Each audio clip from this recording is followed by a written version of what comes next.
The model and its variable world. A model is a thing that projects a resemblance, permitting it to be accepted as an analog of something else. Think, for instance, of a toy airplane or the scale model of a building. Yet models may sometimes also have an air of the uncanny about them. Is it because they are doppelgangers that live somewhere between physical reality and something dreamlike? They make it difficult for us to define the boundaries of their thingness, a dissonance all too familiar from our childhood, from a time when we tended to interpret the world by appearance and immediate experience. Or was this possibly a precognition of sorts, a hunch that reality can flow both ways, that a model is engaging with the world in a way much less passive than we commonly think?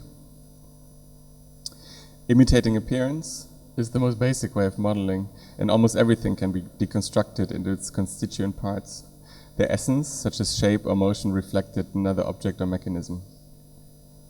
James Watt's steam engine, for instance, was explicitly modeled to be the functional analog of a horse. Then, a generation later, Charles Babbage created the first computer, an engine that ran on numbers alone, which since has enabled us to model and to simulate everything that can be quantified. It is a state that mathematician John von Neumann in the 1950s had postulated as a coming, quote, age of simulation, which would come to replace simple analogies. The exponentiation of computing technology in the decades since has enabled digital simulation to supersede physical modeling in many ways, and accelerated the adoption of simulation techniques across a vast range of disciplines, from some which we'll hear today. From the behavior of human agents to the economies in which they take part, from art and architecture to investigation of the complex natural systems on which our very existence depend. In fact, since the earliest days of computing, namely the work of Charles Babbage, Earth itself has been the prime thing to have its data collected, its reality sought to be grasped, and its future to be predicted. Still, one is to appreciate the vast difference that lies between an estimated 1.33 times 10 to the 50 atoms that make up the world, the data we are able to collect, the computing power available, and the uncertainties that arise from the very equations that constitute the model itself. But when the visual similitude of a storm emerges on a computer screen from comparatively sparse data collected by weather stations and a few basic rules alone, as philosopher Manuel de Landa describes in his book on the subject, the simulation becomes a thing in its own right, one whose thingness is of a different order, its reality inside the machine hinging directly on a theoretical grasp of the very world we are trying to understand, and in other cases, such as the simulations used to understand the Atlas detector at CERN, as we will later hear, the other way around. Just as von Neumann predicted, simulation has become a defining feature of contemporary inductive thought.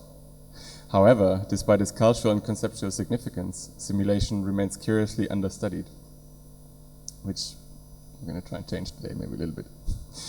In the eyes of Bruno Latour, critique even, quote, runs out of steam when politically charged hyper-objects, which is a term by Timothy Morrison, such as the Earth's changing climate, can only be understood and acted upon by way of sophisticated simulation modeling.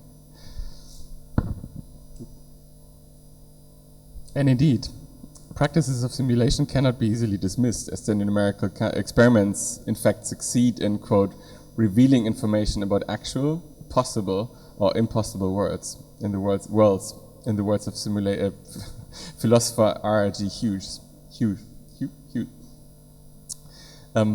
Synthetic reason, de Landa's term, is by far our best hope of ever bridging the cognitive gap between our own reasoning and things that are as vast as dynamic as a living planet.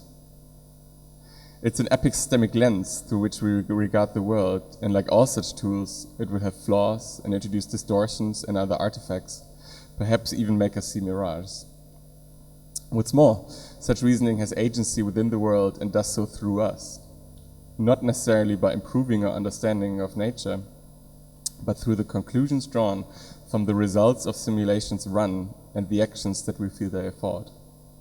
Climate science is the prime example, since it rests largely on running simulations of Earth's futures, whose results directly inform global policy making, at least in a perfect world.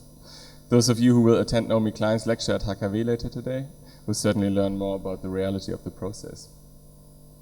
But here it is then, where the flow of reality reverses and the model forces itself onto the world in an otherwise impossible feedback loop, shaping the future of its target system through a complex flow of human and synthetic reasoning.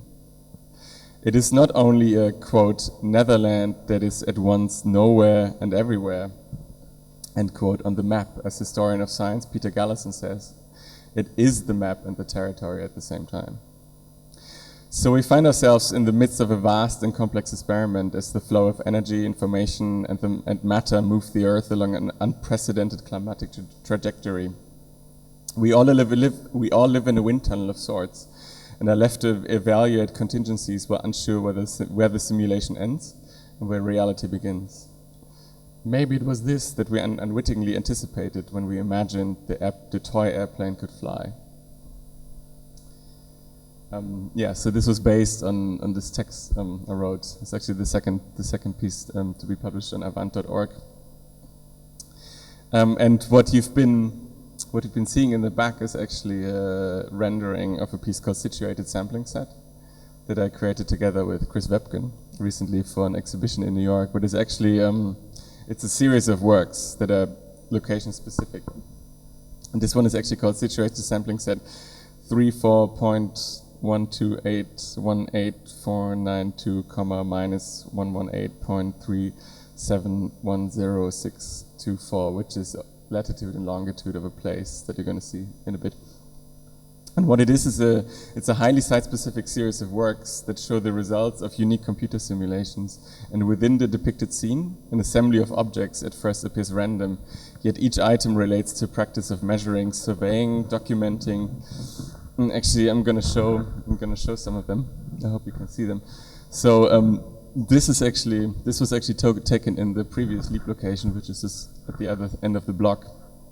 You can hardly see it. And the original setup of the piece, or like the real one, is that it's actually a print that's highly location specific and on the floor somewhere, and each of the things in the print actually have a certain meaning that relate to the space or relate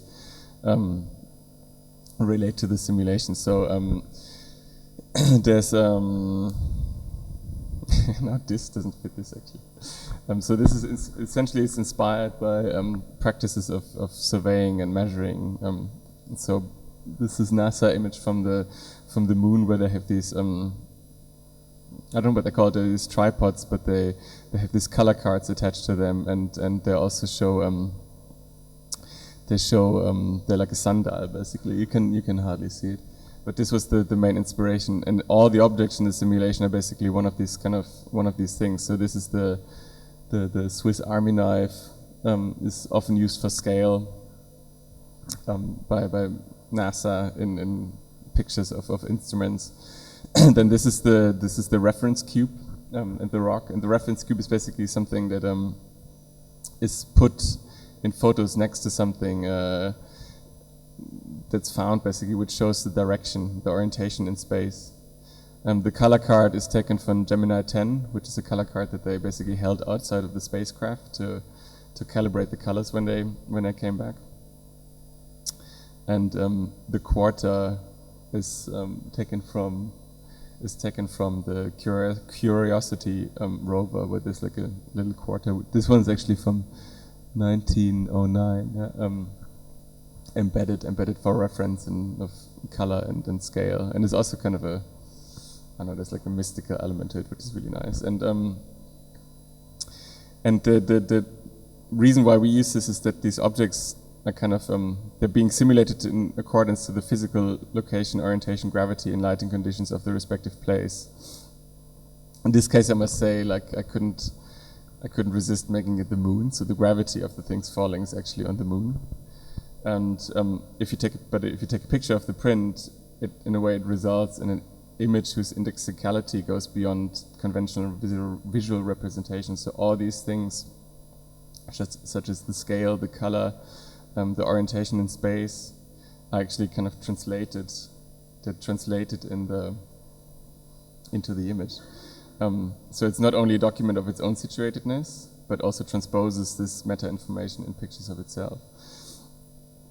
And the reason why we kind of like had this dropping thing is because we wanted to allude to these practices of divination, basically. So it's almost like a computer-generated divination, which every time is unique. So it's like it's unique in many ways. So it's unique because it's a result of a unique simulation, but also because it's like situated in that very space.